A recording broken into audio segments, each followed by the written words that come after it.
পৰ্বতজোৰা বিধানসভা ভিত্তিত আমাৰ যেটো মুখ্য নিৰ্বাচনী কাৰ্যালয় এটো আমি মুকলি কৰা হল।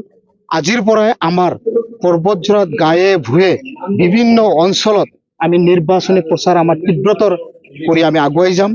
কাৰণ এইবেলি বিপিএফ দলত পৰ্বতজোৰাৰ লগতে গোটেই বিটিআৰ অঞ্চলৰ ৰাইজে ভোট দিয়ে। বিশেষকৈ বিপিএফ দলে ধৰ্মীয় সংখ্যালঘু সম্প্ৰদায়ৰ ভোট লৈ এইবাৰ হাতত বহিবলৈ সক্ষম হৈছে।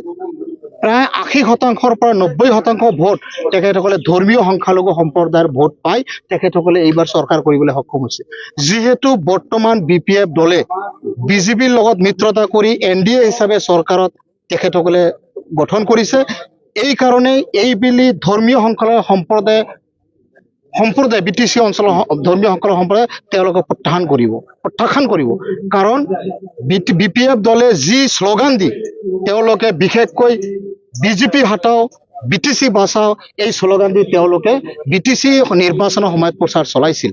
কিন্তু তেওঁলোকে 28টা সমষ্টি জিকাৰ পিছতো 24 ঘণ্টাৰ ভিতৰতে হাগ্ৰামা মহিলাৰী ডাঙৰীয়াই হিমন্ত বিশ্ব শৰ্মাৰ ভৰিত পৰিব লগা হৈছে। তেনেস্থলত বিপিএফ দলক ধৰ্মীয় সংখ্যালঘু ৰাইজে আৰু ইয়াত বিশ্বাসত ল'ব নোৱাৰে। ইউপিপিএল দলে বিটিচি অঞ্চলৰ 15টা বিধানসভা সমষ্টিত নিজাববীয়া প্ৰাৰ্থী দি যুঁজি আছে। লগতে বিটিচিৰ বাহিৰত 4টা বিধানসভা সমষ্টিত ইউপিপিএল দলে প্ৰাৰ্থী প্ৰক্ষেপ কৰিছে।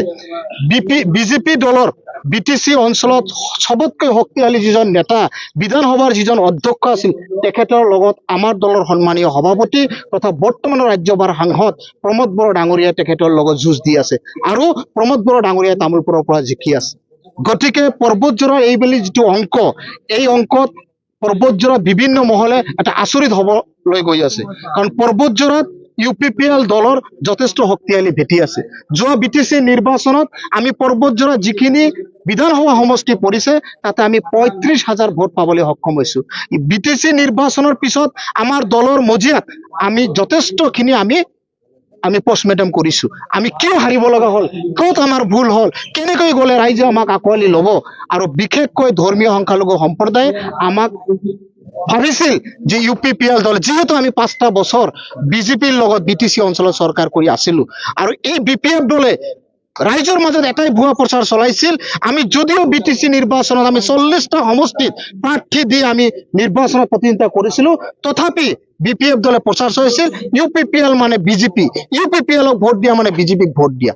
গতিকে তেখেতসকলৰ যিটো প্ৰচাৰ এইটো এতিয়া তেখেতসকলে ৰাইজৰ মাজত যাবলৈ সক্ষম নহব, কাৰণ তেওঁলোকৰ গাত পৰিব। আমি এইবুলি এনডিএৰ লগত নাই, আমি নিজাববীয়া নিৰ্বাচন খেলি আছো। আমাৰ লগত কোনো বিজেপিৰ সম্পৰ্ক নাই, কাৰণ বিজেপিয়ে আমাক পিছফালৰ পৰা আঘাত কৰিছে। গতিকে এইবুলি বিধানসভা নিৰ্বাচনত আমিও আমাৰ শক্তি প্ৰয়োগেৰে আমিও অসমৰ বিভিন্ন সৰ্বভাৰতীয় ৰাজনৈতিক দলবিলাকক দেখুৱাই দিম যে বিটিচি অঞ্চলত প্ৰমোদ বড়ো ডাঙৰীয়াৰ নেতৃত্বত ইউপিপিএল দলৰ কিমান শক্তি আছে। আৰু এটা কথা আপোনালোকক মই কৈ আছো যে ইয়াত কংগ্ৰেছ দল বা বিভিন্ন দলবিলাকে ইয়াত প্ৰচাৰ কৰি আছে। বিটিচি অঞ্চলত কোনো সৰ্বভাৰতীয় ৰাজনৈতিক দলৰ ইয়াত কোনো স্থান নাই। কংগ্ৰেছ দলে বিটিচি অঞ্চলত কোনো জাতি জনগোষ্ঠীৰ নিৰাপত্তা দিব নোৱাৰিব। বিটিচি অঞ্চলত দুটাই আঞ্চলিক ৰাজনৈতিক দল আছে। এটা দলে চৰকাৰ চলাই আছে, আমি বিৰোধীত আছো। আমি তেখেতসকলে চৰকাৰ কৰি আছে, বিৰোধী হিচাপে যিখিনি গুৰুত্বপূৰ্ণ ভূমিকা ল'ব লাগে সেই ভূমিকাটো আমি ইউপিপিএল দলে ইয়াত ল'বলৈ সক্ষম আৰু আমি ইয়াত লৈ থাকিম। আৰু চিৰদিনে আমি এই অঞ্চলৰ সকলো জাতি জনগোষ্ঠীৰ, বিশেষকৈ 26টা জাতি জনগোষ্ঠীৰ বিভিন্ন সমস্যাক লৈ ইউপিপিএল দলে সকলো সময়ত মাত মাতি যাব। আমি এইবেলি বিধানসভা নিৰ্বাচনত 10ৰ পৰা 12খন চিট আমি পাবলৈ গৈ আছো। ইয়াত আপোনালোকে দেখিবলৈ পাব বিভিন্ন বিধানসভা সমষ্টিবিলাকৰ যিটো সমীকৰণ হৈছে সেই সমীকৰণ স্পষ্টভাৱে ওলাই আহিছে যে ইউপিপিএল দলে এইবাৰ 10ৰ পৰা 12টা আসন পাই দিছপুৰত গৈ আছে আৰু দিছপুৰত ইউপিপিএল দলে কিং মেকাৰ হৈ আছে। ইউপিপিএল দলে নহলে কোনো ৰাজনৈতিক দলে অসমত চৰকাৰ কৰিব নোৱাৰিব। বিপিএফৰ প্ৰাৰ্থীজনে আপোনালোকৰ কোনো প্ৰত্যাহ্বান হ'ব? বিপিএফৰ প্ৰাৰ্থীজনে আমাৰ কোনো প্ৰত্যাহ্বান নহয়, কাৰণ বিপিএফ দলৰ যিজন প্ৰাৰ্থী দিছে তেখেতে এই অঞ্চলত তেনেকুৱা প্ৰচাৰ কৰিব নিচিনা আমি দেখিবলৈ পোৱা নাই। দ্বিতীয়তে কথা হৈছে বিপিএফ দল যিহেতু এতিয়া বিজেপিৰ লগত আছে, পৰ্বতজোৰা সমষ্টিত প্ৰায় 1 লাখ লোকৰো অধিক ধৰ্মীয় সংখ্যালঘুৰ ভোট আছে। বিপিএফ দলৰ ধৰ্মীয় সংখ্যালঘু ৰাইজৰ তাত কেনেকৈ যাব? আজিৰ পৰা 5 মাহ আগত যি ৰাজনৈতিক দলে বিজেপি হটাও বুলি কৈছিল, সেই ৰাজনৈতিক দলে বিজেপিৰ ভৰিত ধৰিছে। সেই ৰাজনৈতিক দলে এই বিজেপিয়ে যিটো সময়ত অসমৰ ধৰ্মীয় সংখ্যালঘু ৰাইজক বিভিন্ন প্ৰকাৰে হাৰাশাস্তি কৰি আছে, সেই ধৰ্মীয় সংখ্যালঘু সম্প্ৰদায়ৰ ওচৰত এই BPF দলে যাব কেনেকৈ?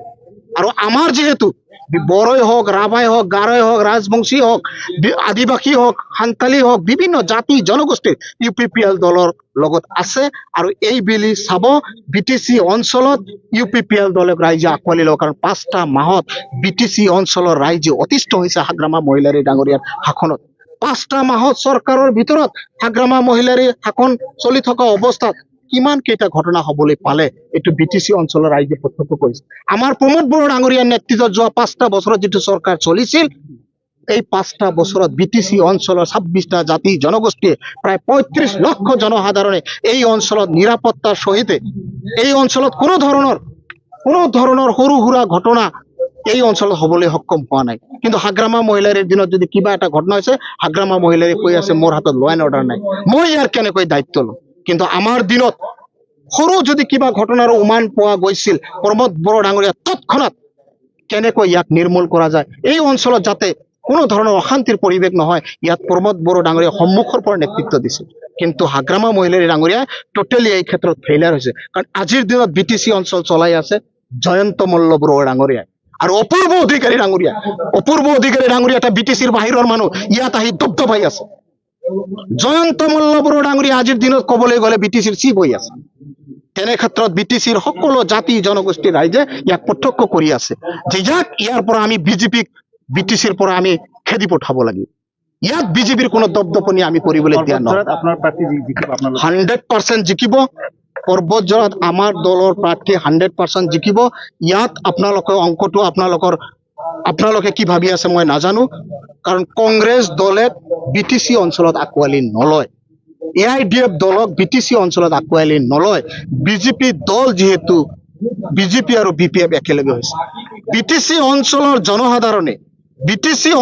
জনসাধাৰণে এই অঞ্চলৰ সকলো জাতি জনগোষ্ঠীক একত্ৰিত কৰি ইয়াত এটা ভাল এটা পৰিৱেশ কৰাৰ কাৰণে এই অঞ্চলত জন্ম হোৱা আঞ্চলিক দলক আঁকোৱালি ল'ব আৰু নিশ্চয় সেইটো UPPL দল।